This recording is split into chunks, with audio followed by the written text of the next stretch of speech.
Earth sign, Capricorn, Taurus, Virgo, kumusta po kayong lahat?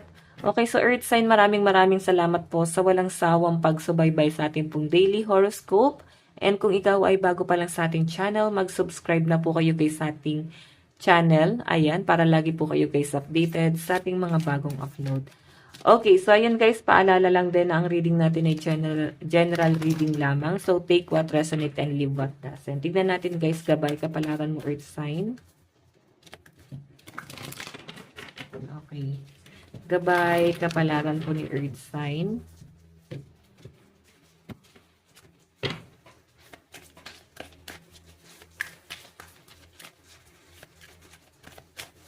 So guys, meron tayong wow, 10 of heart, the wheel of fortune.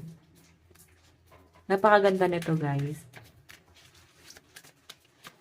Meron pa tayong 5 of pentacles. Magkakaroon guys ng magandang relationship, no? Lalo na pagdating sa family, baka meron ngayong celebration, family gathering na pwedeng maganap ngayong araw. Okay? Or pwedeng paghahandaan sa mga susunod na mga araw. So, may nakikita rin ako guys, mga kamag-anak dito. So, ano ba to? Reunion ba to? Baka may maganap na reunion. Pwede na pag-uusapan guys, salo-salo, kasama yung family. Yun yung pinapakita rito. Okay, so, Earth sign, para magkakaroon ulit guys ng bagong relationship sa family. Like, kung nagkanya-kanya na kasi nag-focus na guys sa kanilang mga future, sa kanilang stability, sa kanya-kanyang profession sa buhay, parang hindi na siya guys katulad ng dati. Siguro, eto ha, pwedeng Earth sign, may nag-uugnay kasi yung lolo't lola. Siguro parehas nang wala yung lolo't lola. So, pwedeng nung nawala yung mga grandparents nyo guys, parang nagkawatak-watak na rin kayo magpipinsan, magtitito, maglololo, mga ano ba to, mga pamangkin, nagkawatak-watak guys. Hindi na siya guys katulad ng dati na parang as in solid guys yung connection. Okay, sa malinaw na pinapakita dyan, Earth sign. Okay, nakikita ko Earth sign, magiging maganda yung relationship ngayon sa family. So, yung iba dito guys, family planning. Baka meron kayo guys pag-uusapan ng person mo. Ayan yung iba sa inyo, masinsinan talaga, family planning. Baka may plano na Earth sign na magkaroon ng baby, baka yun na talaga yung gusto nyo talaga, no? Nandun na kayo sa point na gustong-gusto nyo na talaga na magkaroon ng anak siguro to. Okay? Pinag-iisipan talaga guys. Hindi talaga siya guys magiging madali. Pero I think ready na yung iba rito. Tignan pa natin, Earth sign. Tignan pa natin Earth sign.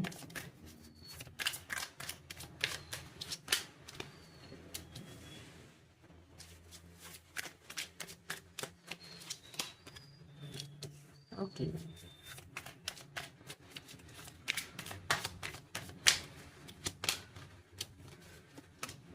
Wow, the lovers. May nakikita ko guys, maring nagkaroon ng tampuhan. Ilang araw baka hindi nag-usap ng person mo or pwedeng masama yung loob guys. So nakikita ko guys mukhang manunuyo yung isa sa inyo.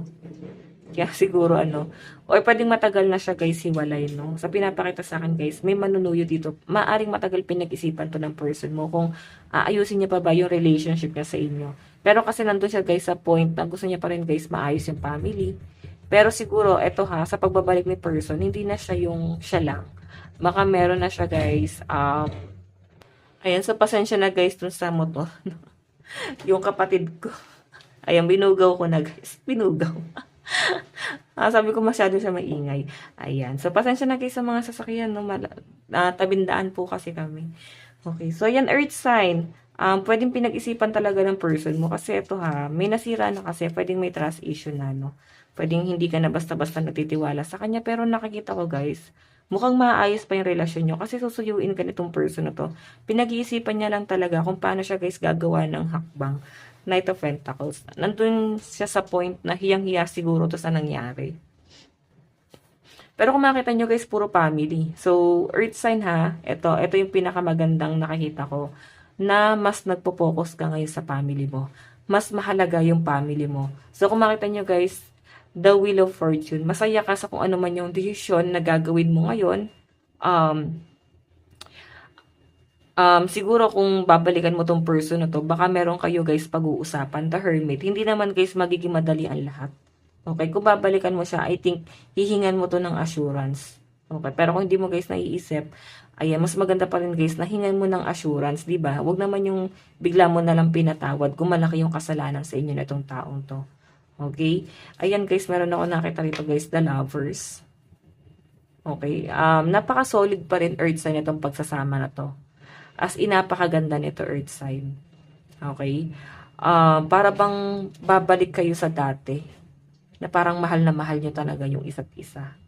Okay? Lalo na kung may family kayo, nag-e-enjoy kayo, earth sign, no? Nag-e-enjoy kayo doon sa thinking na parang salamat at ikaw yung binigay sa akin. Parang ganon. Sobrang thankful sa yung person mo. Kasi kahit anong ginawa niya guys, ngayon naman kasi guys talagang willing siyang magbago. As in, ang laki ng realization na to. Kaya naman siguro to. Ngayon babalik siya sa inyo. Okay? Yung iba naman dito guys, kung ang tanong mo is patungkol sa trabaho, ayan, maaring may mga nagpaplanong mag-resign dito, no? Kung itutuloy nyo guys yung pagre-resign, wag mo nang pag-isipan kasi napakaganda ng nakikita ko dito kung magre-resign ka, the lovers. Okay? So, I think makakahanap ka ng mas magandang trabaho. Ayan. Kaya nga, may celebration dito, baka dream job mo pa yung makukuha mo, di ba? Oh, celebrate ng family mo. Tignan pa natin guys, earth sign. Tignan pa natin. Advice.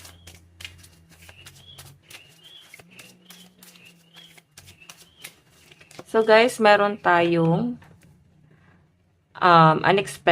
unexpected guest. Someone will be visiting you soon. Maaring may bibisita sa inyo or pwedeng ito ha, pwedeng may good news na paparating dito. Pwedeng itong guest na to, baka may magbubuntis talaga. Kasi family planning yung nakikita ko. Okay, parang wala siya sa plano. Ayan, parang tayo mabubuntis talaga guys, no? And earth sign sa malinaw na pinapakita rin sa akin dito. Pwedeng literal, baka meron kang magiging bisita na manggagaling sa malayo. Pwedeng ka mag-anak or pwedeng meron kang marireceive na balita na sinabi nila, pwedeng sinabi na ng mga kamag-anak na, o yan, magpa-family gathering tayo, magre-reunion tayo, ganyan-ganyan. So, yun yung nasasagap ko rito. Baka mabibigla ka na parang hindi ka handa sa mga magaganap. Or baka introvert ka kasi guys. Okay, mas sanay ka ng hindi sumasama sa ganon. Okay. So guys, lucky number mo is 27 and 35. Ayan. Ito lang naman po ang inyong reading. Bukas po ulit. God bless and love you all. Bye-bye, Earth sign.